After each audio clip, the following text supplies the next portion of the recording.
നമസ്തേ. ചിത്രം കണ്ടോ? പരാതി കൊടുക്കുന്നത് കണ്ടോ? ഒരല്പമെങ്കിലും ബുദ്ധി ഉണ്ടായിരുന്നുവെങ്കിൽ തിരുവനന്തപുരം മേയറെ മൂക്കിൽ വലിച്ചു കയറ്റാൻ ജോലിയും കൂലിയും ഇല്ലാത്ത CE2കാർ. തിരുവനന്തപുരം കോർപ്പറേഷനിൽ ഹരിതകർമ്മസേനയുടെ നിറം ഓറഞ്ചാക്കാൻ പോകുന്നത് കാവ്യവൽക്കരണമാണ്, എതിർക്കണം. കൂടാതെ പച്ചവസ്ത്രം മാറ്റാൻ പാടില്ല എന്ന് പറഞ്ഞ മുഖ്യമന്ത്രി, പ്രതിപക്ഷ നേതാവ്, തദ്ദേശ സ്വയംഭരണ വകുപ്പ് മന്ത്രി എന്നിവർക്ക് പരാതി നൽകി.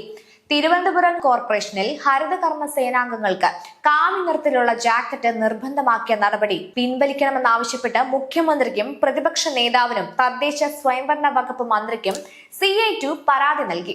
ഹരിതകർമ്മ സേനയുടെ യൂണിഫോം നിറം മാറ്റാനുള്ള തീരുമാനം സർക്കാർ ഇടപെട്ട് തടയണമെന്നാണ് പരാതിയിൽ ആവശ്യം. നമുക്ക് നോക്കാം. 1. വസ്ത്രത്തിന്റെ നിറം മാറ്റാൻ കോർപ്പറേഷന് അധികാരമുണ്ടോ? അധികാരമുണ്ട്. കേരള മുനിസിപ്പാലിറ്റി ആക്ട് 1994 പ്രകാരം മാലിന്യ സംസ്കരണം, ശുചിത്വം എന്നിവ തദ്ദേശ സ്ഥാപനങ്ങളുടെ നിർബന്ധിത ചുമതലയാണ്. അതിന്റെ ഭാഗമായി ഹരിതകർമ്മ സേനയുടെ പ്രവർത്തനം, സുരക്ഷാ ഉപകരണങ്ങൾ, യൂണിഫോം എന്നിവ തീരുമാനിക്കാൻ കോർപ്പറേഷൻ കൗൺസിലിന് ഭരണപരമായ അധികാരമുണ്ട്. അതുകൊണ്ട് ജാക്കറ്റിന്റെ നിറം മാറ്റാനുള്ള പ്രാഥമിക അധികാരം കോർപ്പറേഷനുണ്ട്. 2. ഇതിനു മുൻപ് സമാനമായ സംഭവം ഉണ്ടായിട്ടുണ്ടോ? നമസ്തേ പദ്ധതി വിവാദം. നമസ്തേ പദ്ധതിയുടെ ഭാഗമായി ഹരിതകർമ്മ സേനാംഗങ്ങൾക്ക് കാവി ജാക്കറ്റ് നൽകിയത് നേരത്തെയും വിവാദമായിരുന്നു. പഞ്ചായത്തുകളിലെ യൂണിഫോം വിവാദം. 2022-23 കാലത്ത് ചില പഞ്ചായത്തുകളിൽ ഭരണകക്ഷിയുടെ കൊടിയുടെ നിറത്തിലുള്ള തൊപ്പിയും ഷാളും ഹരിതകർമ്മ സേനയ്ക്ക് നൽകിയത് വിവാദമായി. അന്ന് തദ്ദേശ വകുപ്പ് യൂണിഫോമിൽ രാഷ്ട്രീയ നിറങ്ങളോ ചിഹ്നങ്ങളോ പാടില്ല, പച്ച നിറം തുടരണമെന്ന് നിർദ്ദേശം നൽകിയിരുന്നു. മറ്റ് സംസ്ഥാനങ്ങൾ. കർണാടക 2023 BJP ഭരണകാലത്ത് സ്വച്ഛ് സൈനികർക്ക് കാവി ജാക്കറ്റ് നൽകിയതിനെതിരെ കോൺഗ്രസ് പ്രതിഷേധിച്ചു. തമിഴ്നാട് 2021 DMK അധികാരത്തിൽ വന്നപ്പോൾ ശുചിത്വ തൊഴിലാളികളുടെ യൂണിഫോമിൽ കറുപ്പും ചുവപ്പും നിറം ഉൾപ്പെടുത്തിയത് ചർച്ചയായി. യാഥാർത്ഥ്യം എന്താണെന്ന് അറിയാമോ? 1. 2024 ഒക്ടോബർ മാസത്തിൽ തിരുവനന്തപുരം കഴക്കൂട്ടം റോഡിനരികെ മാലിന്യം ശേഖരിക്കുന്നതിനിടെ ഹരിതകർമ്മ സേനാംഗമായ വനിതയെ ടിപ്പർ ലോറി ഇടിച്ച് ഗുരുതരമായി പരിക്കേറ്റു. പിന്നീട് ചികിത്സയിലിരിക്കെ മരിച്ചു.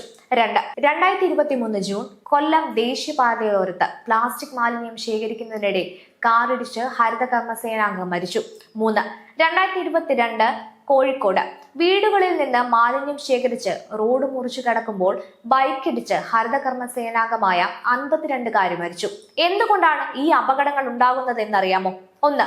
വസ്ത്രത്തിന്റെ നിറം, സുരക്ഷാ ഉപകരണങ്ങളുടെ കുറവ്, കൂടാതെ പലർക്കും റിഫ്ലക്റ്റീവ് ജാക്കറ്റ്, ഗ്ലൗസ്, മാസ്ക് എന്നിവ കൃത്യമായി ലഭിക്കാറില്ല. 2. അതിരാവിലെയുള്ള ജോലി. വാഹനങ്ങൾ കുറവുള്ള സമയം നോക്കി രാവിലെ 5 മണിക്കോ 6 മണിക്കോ തന്നെ പലരും ജോലിക്കിറങ്ങും. വെളിച്ചക്കുറവും മഞ്ഞും അപകട സാധ്യത കൂട്ടുന്നു. ഇവിടെയും ധരിച്ചിരിക്കുന്ന വസ്ത്രമാണ് വില്ലൻ. 3. റോഡരികിലെ ജോലി. ദേശീയപാത, പ്രധാന റോഡുകളുടെ അരികിൽ നിന്നാണ് മാലിന്യം ശേഖരിക്കുന്നത്. 4. യൂണിഫോമിന്റെ നിറം. പച്ച ജാക്കറ്റിനേക്കാൾ കാവി ഓറഞ്ച് നിറം ദൂരെ നിന്ന് വാഹനങ്ങൾക്ക് പെട്ടെന്ന് കാണാൻ കഴിയും. ഇനി പരാതി കൊടുത്ത നേതാക്കന്മാരോട്, നിങ്ങൾ എന്നെങ്കിലും ഒരു ദിവസമെങ്കിലും ഈ ഹരിതകർമ്മ സേനക്കാരോടൊപ്പം നിന്ന് ജോലി ചെയ്തിട്ടുണ്ടോ? സ്വന്തം വീട്ടിൽ പോലും പാത്രം പോലും കഴുകാത്ത നിങ്ങളാണ് ഈ വസ്ത്രത്തിന്റെ പേരും പറഞ്ഞ പരാതി കൊടുത്തത്. ഇനി എന്തുകൊണ്ടാണ് ഇന്ത്യയിലും വിദേശത്തുമുള്ള തൊഴിലാളികൾ ഓറഞ്ച് ജാക്കറ്റുകൾ ഉപയോഗിക്കുന്നതെന്നറിയാമോ? ഉയർന്ന ദൃശ്യപരത, ഹൈ വിസിബിലിറ്റി. തിളക്കമുള്ള ഓറഞ്ച് നിറം കാരണം ധരിക്കുന്ന ആളെ ദൂരെ നിന്ന് തന്നെ പെട്ടെന്ന് തിരിച്ചറിയാൻ സാധിക്കുന്നു. അപകടങ്ങൾ കുറയ്ക്കുന്നു. റോഡ് നിർമ്മാണ തൊഴിലാളികൾ, ട്രാഫിക് പോലീസുകാർ, സൈക്ലിസ്റ്റുകൾ തുടങ്ങിയവർ ഇത് ധരിക്കുമ്പോൾ ഡ്രൈവർമാർക്ക് ഇവരെ എളുപ്പത്തിൽ കാണാനാകും. ഇത് വാഹനാപകട സാധ്യത കുറയ്ക്കുന്നു. റിഫ്ലക്റ്റീവ് സ്ട്രിപ്പുകൾ. രാത്രികാലങ്ങളിലും വെളിച്ചം കുറഞ്ഞ സാഹചര്യങ്ങളിലും വാഹനങ്ങളുടെ ഹെഡ്ലൈറ്റ് പതിക്കുമ്പോൾ തിളങ്ങുന്ന സ്ട്രിപ്പുകൾ ധരിക്കുന്നയാളെ കൂടുതൽ ശ്രദ്ധിക്കാനാകുന്നു. എടോ CI2, കേരളത്തിൽ 4-7 മുസ്ലിം MLA-മാരുണ്ട്. അവരുടെ കൊടിനിറം പച്ചയാണ് എന്ന് വെച്ച് നിലവിൽ ഓറഞ്ച് ജാക്കറ്റുകൾ ഉപയോഗിക്കുന്ന എല്ലാ കൺസ്ട്രക്ഷൻ കമ്പനികളും സുരക്ഷാ മാനദണ്ഡങ്ങൾ പരിഗണിച്ച് ജാക്കറ്റിന്റെ നിറം പച്ചയിലേക്ക് മാറ്റുന്നതിനുള്ള നടപടികൾ ആരംഭിക്കേണ്ടതാണ് എന്നുകൂടി ഒരു പരാതി കൊടുക്കുക.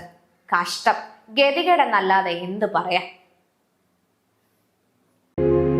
ഹിന്ദു രക്ഷാ